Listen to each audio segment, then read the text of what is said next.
Guys,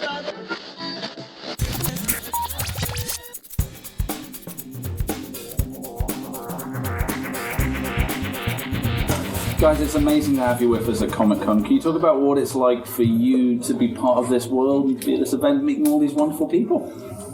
Well, it's new for me. It's new to me. I mean, fun enough, the third series of Stanley's Lucky Man now, I'm launching that today. Having been in The Hobbit, which lends itself to Comic-Con somewhat, I think. It's a world I didn't know. It was a genre I didn't really inhabit when I was young. But having seen the success and the reaction of Lucky Man and the reaction that we've had to it really brought me into that world. A kind of, an extraordinary world where all ages are united by the same excitement, by the notion of good and evil, by these incredible characters, fantasy, and superpowers. And it's wonderful to walk around there, actually, and just it seems to be a very safe place for a lot of people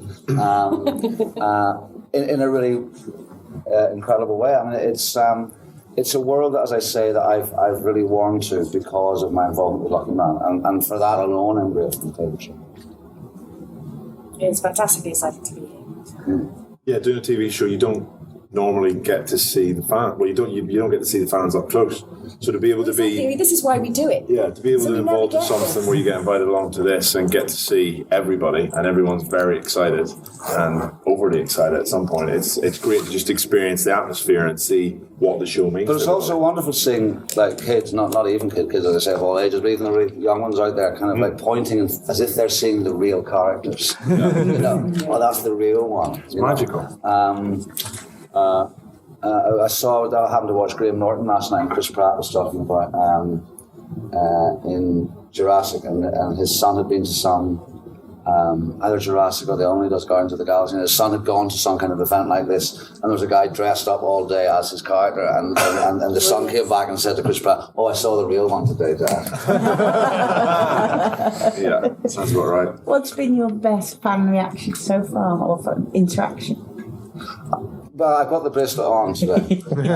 That's the whole point, it doesn't come off, very annoyingly. And what I was amazed by, and that's what I love about it, that's the world that I didn't know, and that's where you really see not only the extraordinary imagination that Stan Lee had, right from all those years ago, understanding how to open people's imaginations, opening their brains, opening their minds, and everywhere I go. I mean, and this is not just as I say, people of all ages, all backgrounds, but the most extraordinary one I had was Kenny Dalglish, one of the great footballers ever. He played for Liverpool, managed Liverpool. He'll be out in Kiev no doubt today. But when I saw after the first series was on, I bumped into him, and he was just grabbing me. He said, "Where's the bracelet? Where is it?" And it's the notion that this thing here means so much to so many people. I just find wonderful, because it actually suggests that people believe in something, and they need to believe in something, and they need to understand that there can be a goodness, that we can maybe, the notion of controlling luck and the good you can do with it is to me extraordinary at first, and now I'm kind of so used to it that I've had more reaction to Lucky Man, I would say, than almost anything else I've ever done, because it really does connect with people. I've done plenty of dramas that will talk to people for a while and people remember things, but this connects to people about them and their fantasies and their thoughts and their dreams and their hopes, their aspirations, their fears, and so those are the reactions that, again, I just think, my God, when I first read these scripts, I thought, what? A cop with a lucky bracelet? How's that going to work? And yet, it means a lot to people, and as a result of that, it means an awful lot to me. Yeah, just kind of moving on from that, it's a very, very different take on the kind of superhero genre. So, did it feel like a risk for you guys going into it? I thought it was extraordinarily beautifully put together, because it just tiptoes this line of sort of liberating total disbelief and absolute normalcy in a way that makes everything much more tangible and everything much more exciting. Just the excitement when your toast lands the right way up is kind of woo. Yeah. And it's those tiny moments mixed in with, sort of huge, big, epic stuff that to me makes it tangible and magical and all the more exciting. And I think that's true, because actually, I think one of the ongoing challenges for us as actors was that there's a juxtaposition of this world this fantasy, this comic book world, but you have against that you have to sustain these real characters that you believe in, characters that are faced with the issues that everyone are faced with, and I just think putting those two together is what makes it. This is an incredible world that we try to make credible. And I think that's the beauty of it. I think that's why it's so relatable, and that's why, I'm the same. This is the first recurring character I've ever done. So, and everybody first they see two things to me all the time. It says, "Where's your brother?" Meaning they want the bracelet, or "Where's the bracelet?" Because that's all they want, and they feel that they can relate that back to their own life. Because all the situations are so relatable, even though there is so much action and so many big things. Everybody thinks these things have happened to me. I wonder if luck does play a part, and it does make everyone think. So to be able to put everybody in that position and think that they can live through this, it's just it's an absolute pleasure to get involved in. There are many characters that have luck as a power. I think what makes this one very, very different is the negative aspects of what luck can bring as well. How do you think that's influenced the characters in the show? It's been quite strange for me because it seems for every piece of good luck that Harry gets, Rich seems to get something bad happen to him. Well, that's a kind of an older brother, younger brother thing anyway. Which I'm used to having an older brother in real life. I'm used to all the time him being the blue-eyed boy and something bad happening to me and him getting off scot-free. So that's been I want to say I've enjoyed that. It's been horrible for Rich, but it's been quite nice that there is these fantastical things that happen to the main character and bad things. But as opposed to bad things happening directly to Harry, bad things happen to the people around him who he loved, which I think hurt him harder than if something bad did happen. Well, it poses an interesting moral dilemma, doesn't it? What do you use the bracelet for? And actually, it's very interesting to see how it can corrupt. How you withstand that. What shadow do the bracelets cast over you? At what point does the good that the bracelet can do begin to be outweighed by the bad that it can come? And how little do you begin to care about that? I mean, I think that's very relatable. I mean, of course it is in the world of comic book, but also just in our own world. The notion of at what point do we make a stand against ourself about how we're being corrupted? Thank you. No, I mean it's about it's where greed begins and ends, and the cost of luck, and it is a morality play, so it sort of takes it all the way back to kind of revenge tragedy, and there are elements, especially with this new series, it does become a lot darker. There are bodies everywhere, and I'm delighted to say, left, right, and centre. And I think that these are questions that have plagued us as people, Well, the rifts that it creates. I mean, if you look at right from the nascence of this show, it really started in a sense with Eve and Harry, and their relationship is once again, the show is about different relationships, but it's interesting to see what the bracelet does to these people who it's brought together and how it begins to get in the way of that and of them. And I love the notion of what we are prepared to give into at times, without realising what we're doing. Choosing a harder route rather than an easy win. Well, sometimes you choose the easy win rather than the harder route. And that's where it becomes difficult. That's where I ask the questions. Just out of curiosity, is this the first time you've actually appeared in a comic? Because obviously we have. Yep. Yes, I think it is. It's really exciting. It's so much more exciting than being a doll. Yeah. That's sinister. Yeah, I mean, I've been little Hobbit. I've been Hobbit Lego characters. That's quite strange, isn't it? That must be quite off-putting. Being an actual people holding you. Yeah. It seems a bit more highbrow being in a comic book, I think. Yeah. Also, it's not going to get lodged up with 3-year-olds. Exactly. That's what I was getting to. Yeah. Obviously, with Lord of the Rings, you're in a comic, or when you've been drawn, it's as the character, but it's you on the page. Yeah. I finally get to have a nose as well. I don't really have a nose in life. I've kind of got a snoot and I've got a proper nose. No, it's brilliant, and that's a very exciting prospect. To see that is just another reminder about what this world means to people, and to be part of that. How big it is. It's good. It's interesting, going back to what you were saying before about morality. Obviously, to a large extent, comics are kind of accepted as the replacement for our classical mythology. They're a kind of moral parable.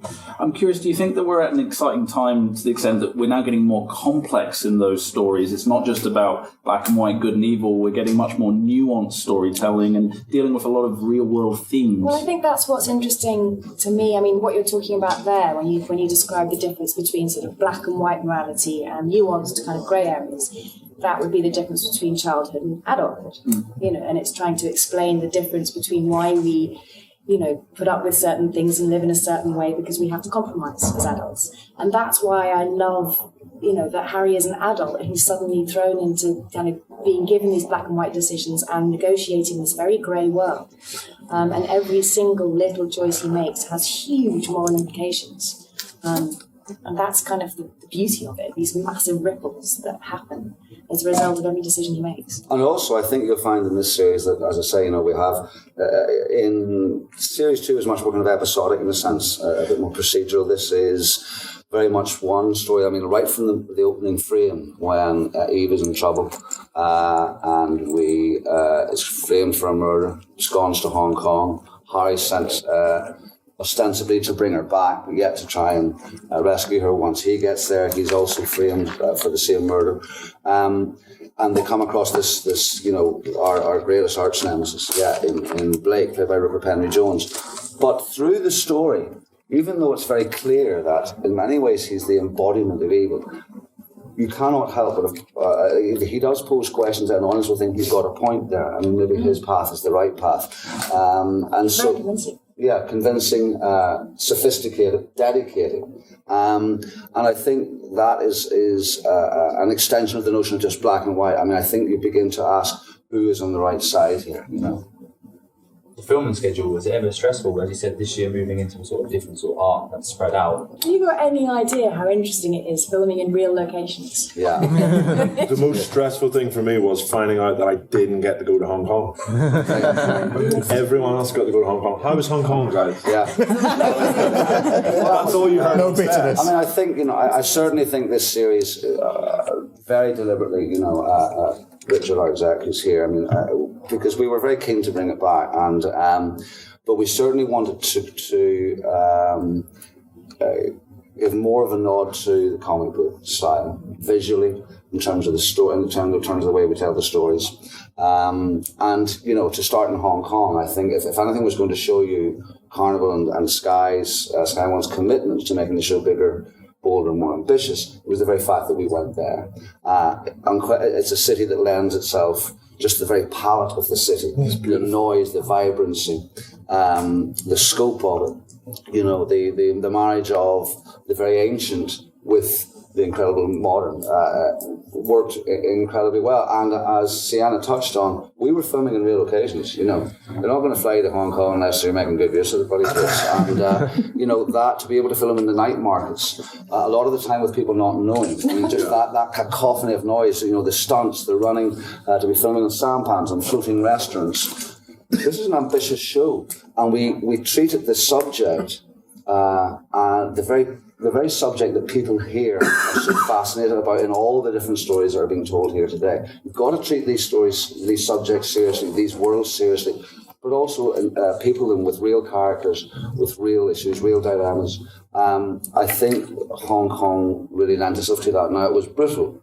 And Rupert Penry-Jones had the first 9 days off, to tell you the truth, but it was brutal. But that is the craft, I mean, if you're lucky enough to have been, I've been around for a long, long time, and to still be working and still be given the opportunity to get up in the morning and go out and really try and meet the challenge of finding the truth of a character in this extraordinary world in Hong Kong.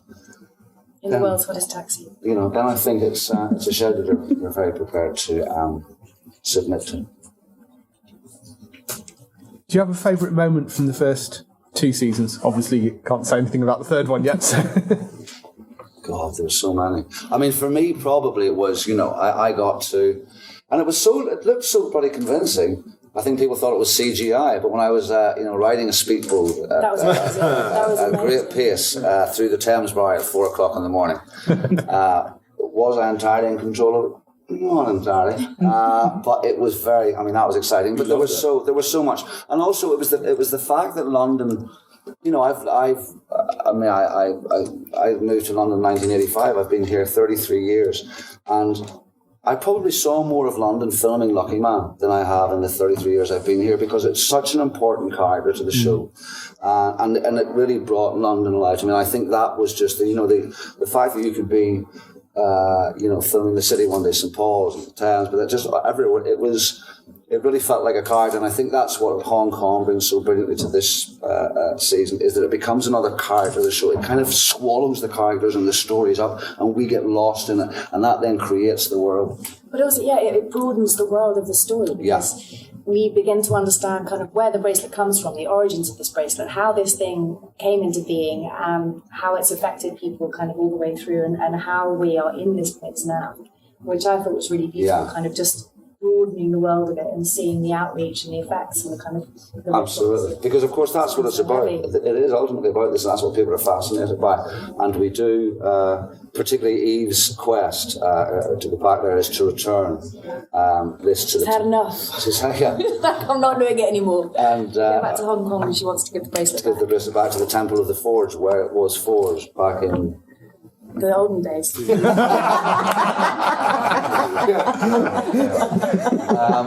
But that's so to really properly kind of explore the mythology and the roots, the nascence of this thing is what was wonderful, and I think is what will really hopefully grip an audience coming to the series. Are there any other questions? I think we've got to let you go. Sorry, thank you. Thank you very much, guys. Cheers. Enjoy the rest of the weekend.